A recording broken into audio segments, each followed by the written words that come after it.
Friends, अगर आप भी बहुत सारा क्रेडिट कार्ड का ट्रांजैक्शन करते हो और काफी सारे क्रेडिट कार्ड, अगर आपके पास भी मेरी तरह काफी सारे क्रेडिट कार्ड है और काफी सारे ट्रांजैक्शन अगर आप पूरे साल में करते हो ना, तो ये वीडियो आपके लिए है। बहुत ज्यादा इंपॉर्टेंट वीडियो है, बिल्कुल भी स्किप मत करना, अदरवाइज आप बाद में पछताने वाले हो। क्रेडिट कार्ड अगर आप बहुत ज्यादा मल्टीपल टाइम यूज करते हो और बहुत सारे हैवी ट्रांजेक्शन करते हो, 50-50 हजार लाख रुपए का महीने में अगर ट्रांजेक्शन करते हो, बार बार जमा करते हो, निकालते हो, तो ये वीडियो आपके लिए है। अदरवाइज आपके पास भी नेक्स्ट ये नोटिस आपके पास आने वाला है। हमारे एक यूजर को ये नोटिस मिला है, टेलीग्राम पे उन्होंने मेरे से कांटेक्ट किया, ऐसे 2 से 3 लोगों को सेम नोटिस आया गया इनकम टैक्स डिपार्टमेंट की तरफ से। अब ये नोटिस क्यों आता है और इस नोटिस के आने के बाद आपको क्या करना चाहिए, वो आपको पूरी डिटेल में जानकारी इस वीडियो में देने वाला हूं। पूरा वीडियो लास्ट तक देखिएगा, आपके लिए काफी इंफॉर्मेटिव होने वाला वीडियो। तो अगर ये वीडियो आपके लिए इंफॉर्मेटिव होता है, प्लीज इसे लाइक करिएगा। लाइक करो या ना करो, वो आपके ऊपर होने वाला है इस वीडियो को, लेकिन मैं आपसे हाथ जोड़ के रिक्वेस्ट करूंगा इस वीडियो को ज्यादा से ज्यादा लोगों तक शेयर करना, ताकि ये गलती वो लोग ना करें। अगर आपके पास क्रेडिट कार्ड है और उस पर कितने की लिमिट है, तो वो मुझे कमेंट सेक्शन में बताइएगा। आपके पास टोटल मिला के कितने क्रेडिट कार्ड है, उन सबके लिमिट क्या होने वाली, टोटल मुझे बताइएगा।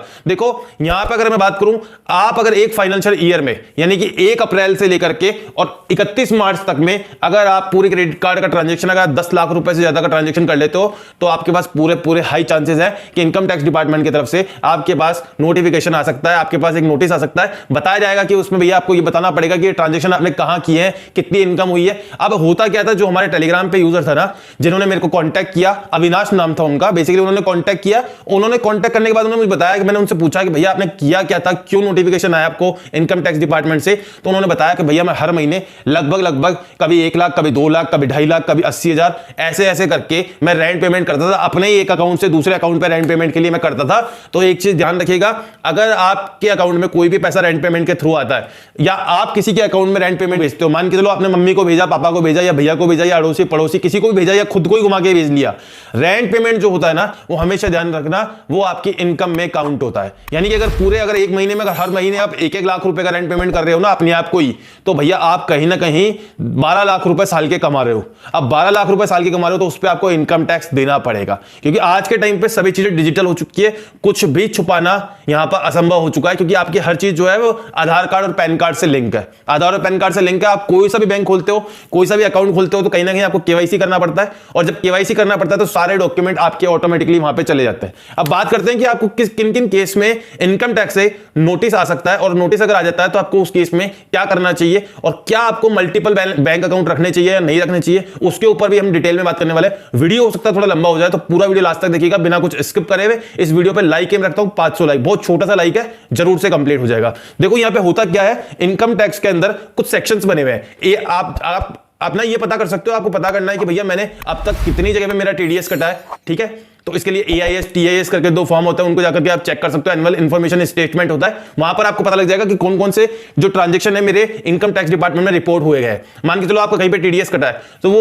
इनकम टैक्स डिपार्टमेंट में रिपोर्ट हो चुका है कि भैया इस बंदे का इस तरह टीडीएस कटा है। तो इस तरीके से आपको सारी इंफॉर्मेशन मिल जाए। देखो क्रेडिट कार्ड के सेक्शन में आपको इनकम टैक्स से नोटिफिकेशन कब आ सकता है या नोटिस कब आ सकता है, अगर एक पूरे साल के अंदर 10 लाख रुपए से ऊपर के यदि आप ट्रांजेक्शन कर लेते हो और किसी भी तरह की कोई आईटीआर आप फिल नहीं करते हो। देखो पहली बात तो अगर आपकी इनकम जो है 3 लाख से भी ऊपर है, 2.5 लाख से भी ऊपर है ना, तो भी आपको यहां पे जो है आईटीआर फाइल करना चाहिए, बिकॉज आपको यहां पे 5 लाख रुपए तक किसी भी तरह का कोई इनकम टैक्स देने की जरूरत नहीं पड़ेगी, लेकिन आपको इनकम टैक्स फाइल जरूर से करना चाहिए। इसके बहुत सारे बेनिफिट्स होते हैं। आगे आप कोई क्रेडिट कार्ड लेना चाहते हो, आपके पास सैलरी स्लिप नहीं है, या आप अपना जो आईटीआर फाइल की स्लिप दे सकते हो, तो उससे भी आपको क्रेडिट कार्ड वगैरह बड़े आसानी से मिल जाता है। तो ये सारी चीजें आपको आगे काम आने वाली है। आप जितने भी डीमेट्स अकाउंट में भी कुछ ट्रांजेक्शन करते हो, जैसे मान के चलो आपने जीरोधा पे अकाउंट बना लिया, या आपने ग्रो पे अकाउंट बना लिया, एंजल ब्रोकर पे अकाउंट बना लिया, और जितने भी जो एप्लीकेशंस है, जितने भी जहां पे हम ट्रेडिंग कर सकते हैं, उन एप्लीकेशन पे कहीं पे भी अकाउंट बनाया ना, वहां पे यदि आप 10 रुपए का भी ट्रांजैक्शन करते हो ना, तो वो इनकम टैक्स डिपार्टमेंट में पहुंच चुका है कि इस बंदे ने इतने रुपए का ऐसे ट्रांजैक्शन किया था। तो जो भी आप ट्रांजैक्शन करते हो ना, बड़े सोच समझ के ट्रांजैक्शन करना। आज के टाइम पे एक ट्रांजैक्शन आपका जो है वो इनकम टैक्स में रिपोर्ट हो सकता है। अब यहां पे बात करते हैं कौन से ऐसे इंपॉर्टेंट ट्रांजैक्शन है जो कि बैंक डायरेक्ट इनकम टैक्स को रिपोर्ट कर सकता है। पहला और सबसे इंपॉर्टेंट, कभी जीवन में ये गलती मत कर देना कि जो क्रेडिट कार्ड का बिल है ना, वो कभी कैश में मत भर देना। मतलब किसी भी बैंक में जाकर के, जैसे मान के चलो आपके पास आईसीआईसी का क्रेडिट कार्ड है या पीएनबी का क्रेडिट कार्ड है, वो बैंक में जाके 1 लाख रुपए तक का या 1 लाख रुपए से ऊपर का अमाउंट जो है ना, मतलब 1 लाख रुपए से ऊपर का अमाउंट है ना, जैसे ही आपने फिल किया पूरे 1 साल के अंदर कैश के अंदर, तो ये मान के चलना फॉर श्योर है आपके पास इनकम टैक्स डिपार्टमेंट से नोटिस आने वाला है और बहुत बड़े झमेले में फंसने वाले हो, आपको सारी चीजों के जवाब देने पड़ेंगे। बेसिकली इनकम टैक्स का नोटिफिकेशन आएगा तो कुछ उसका मतलब ये नहीं है क्या उसमें बेसिकली क्या, अगर आपने क्लियरली उनको इन्फॉर्मेशन बता नहीं पाए कि मैंने ट्रांजेक्शन कहां किया था, कैसे किया था, उस अगर उनको क्लियरली आप समझा नहीं पाए ना तो आपको हैवी पेनल्टी देनी पड़ सकती है। क्योंकि कुछ केस में क्या होता है, मैं भी कुछ ऑफर्स होते हैं वो ऐसे आपको रिकमेंड करता हूं कई बार कि आप इतने ट्रांजेक्शन करो तो आपको ये कैशबैक मिलेगा, इतने ट्रांजेक्शन करो तो ये कैशबैक मिलेगा। वो ऑफर्स केवल उस टाइम के लिए होता है कि अगर आपका छोटा छोटा मतलब अगर 2-4-5 लाख रुपए का ट्रांजेक्शन हो रहा है पूरे साल में ठीक है, लेकिन आप हर महीने 2 लाख रुपए का ट्रांजेक्शन कर रहे हो तो भैया सतर्क हो जाओ।